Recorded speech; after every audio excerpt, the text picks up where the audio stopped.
all started with the rain. You mean, my dear wife, Queen Jezebel, it all stopped with the rain? You are correct, my dear husband, King Ahab.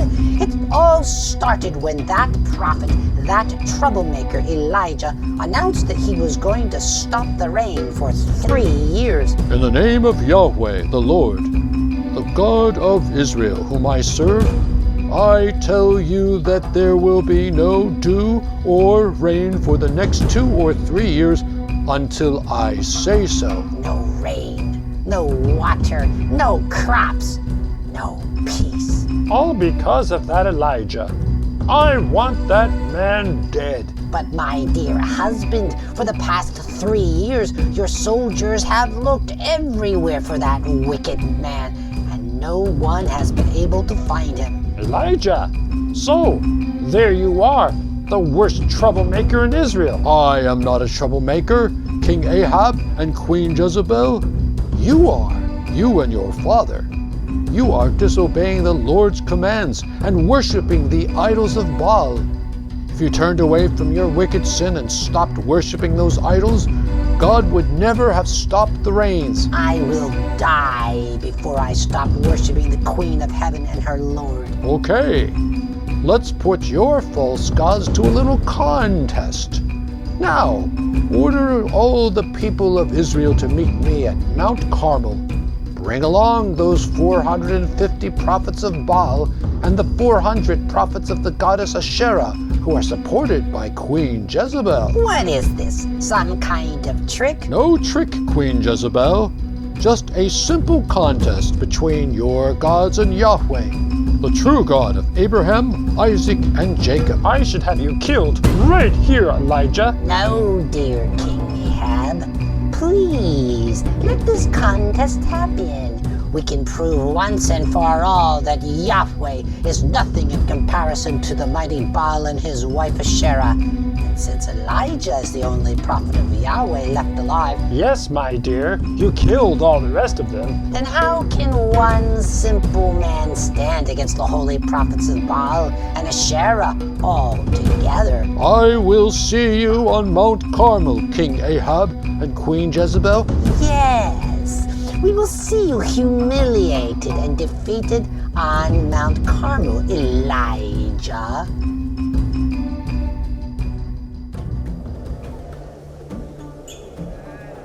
How much longer will it take you to make up your minds? If the Lord is God, worship him. But if Baal is God, worship him.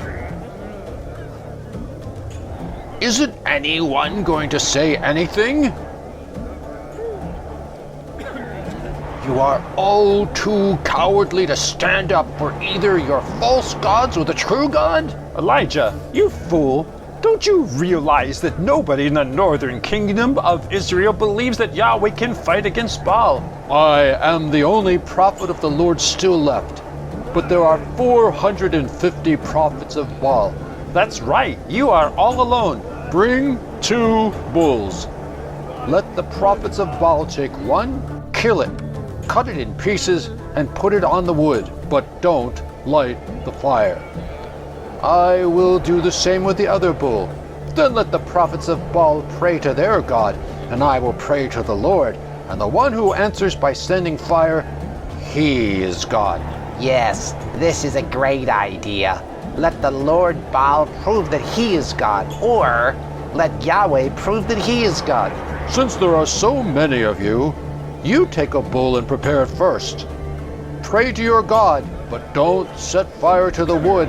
Let your God do that for you. O Baal, hear us and answer our requests. Mighty Baal, bring fire from the sky.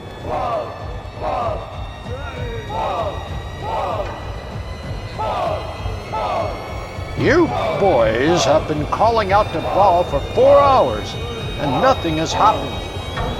Maybe he is daydreaming, or maybe he went to the bathroom, or perhaps he's on a journey, or maybe he's sleeping and you've got to wake him up.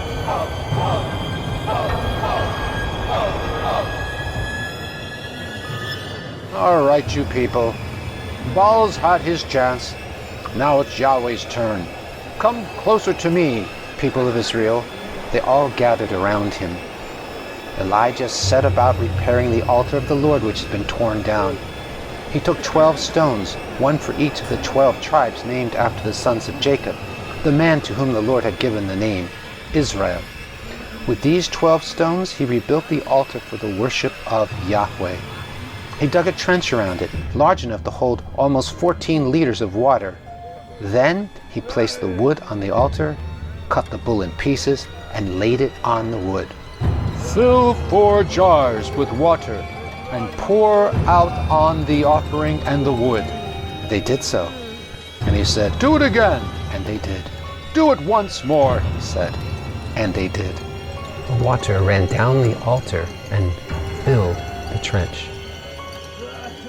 It's the hour for afternoon sacrifice. It's time for me to pray. O Lord, the God of Abraham, Isaac, and Jacob, prove now that you are the God of Israel, and that I am your servant, and have done all this at your command. Answer me, Lord. Answer me so that this people will know that you, Yahweh, are God, and that you are bringing them back to yourself. Yahweh is God. Yahweh is the only God. Yahweh is God. Yahweh is the only God. Grab the prophets of Baal. Don't let them get away. The people seized them all, and Elijah led them down to the river Kishon and put them to death. Then Elijah said to King Ahab, You should go and eat, King Ahab.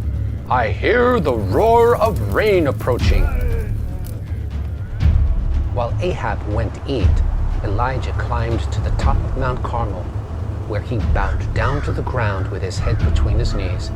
He said to his servant, Go and look toward the sea. The servant went and returned and said, I didn't see anything. 7 times in all Elijah told him to go and look. The 7th time, the servant returned and said, I saw a little cloud no bigger than a man's hand coming up from the sea. Go to King Ahab and tell him to get into his chariot and go back home before the rain stops him. Queen Jezebel, that troublemaker Elijah brought fire down from heaven, and the offering was completely consumed. Fire from heaven? Fire from heaven. And my priests of Baal? Nothing, not even a spark. That troublemaker Elijah. Then he executed all the prophets of Baal. What? I will kill him. Send that troublemaker Elijah this message. May the God strike me dead if by this time tomorrow I don't do the same thing to you that you did to the prophets.